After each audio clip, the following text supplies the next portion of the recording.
What if things you think you saw in your periphery were actually there, a remnant of some mythic being from ages past? What if you could make them come to life right before your eyes in a magic forest? Does this sound like the right adventure for you? Hello and welcome to Liam's Lyceum. I'm your host Liam, aka Himbar, and today I'll be doing a spoiler-free review of Robert Holdstock's Mythago Wood.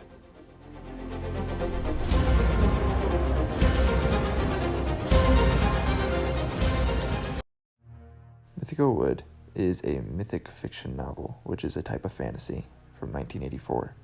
The setting is based around an ancient piece of woodland in Herefordshire, England. The wood has magical inhabitants that were their obsession of the late George Huxley.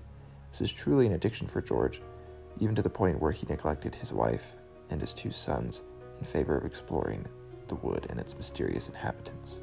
The story is set shortly after the end of World War II, and it is split into 3 parts. One introduces us to our main character, Stephen Huxley, the son of George Huxley, as he returns from France to see his childhood home and his elder brother Christian. Stephen learns of the wood along with the reader on how the mythicos are formed from the mind of man and archaic archetypes from ages past. I really can't go into more detail, seeing as Stephen starts off so clueless, most of what I could tell you would be spoilers. The second part has more characters outside the family and a potential romantic interest, while also progressing with the mystery of Ryehope Wood, which is the other name for Mythago Wood. The forest does mysterious things to people who go in, more so for the longer they stay, warping time and space. Holdstock does a good job of making the story eerie and creepy without being horribly scary or horrific. It deals with beings of otherworldliness, of primordial humanity, and some such. The 3 is set almost entirely in the wood itself, so you really get to see the secondary world come to life in its natural place. The chapters here are also individually named, while the previous parts had chapters that were numbered 1, 2, 3, and so forth.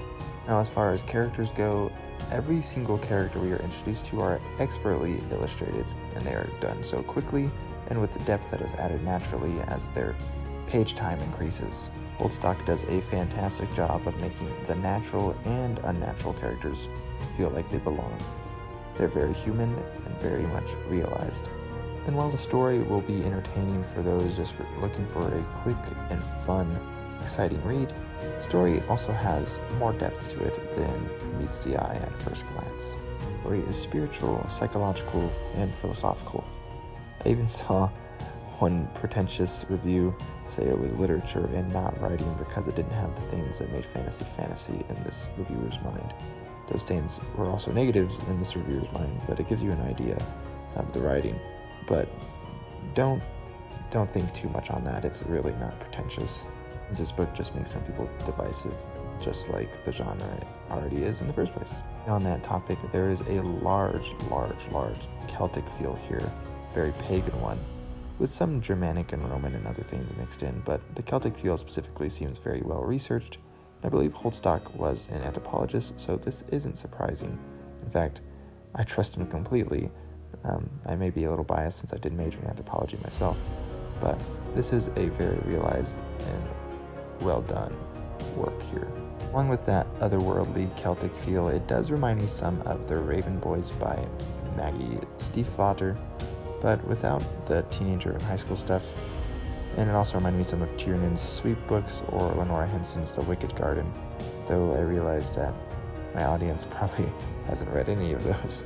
Overall, it was a very fun book, and I realize this is very short, so I hope you have a good idea of what it's about, and I do plan on getting book 2 at some point. I will mention honestly that I had a hard time getting into it at the time, mostly because of my mood more than anything, and I am a big mood reader for those who are unaware.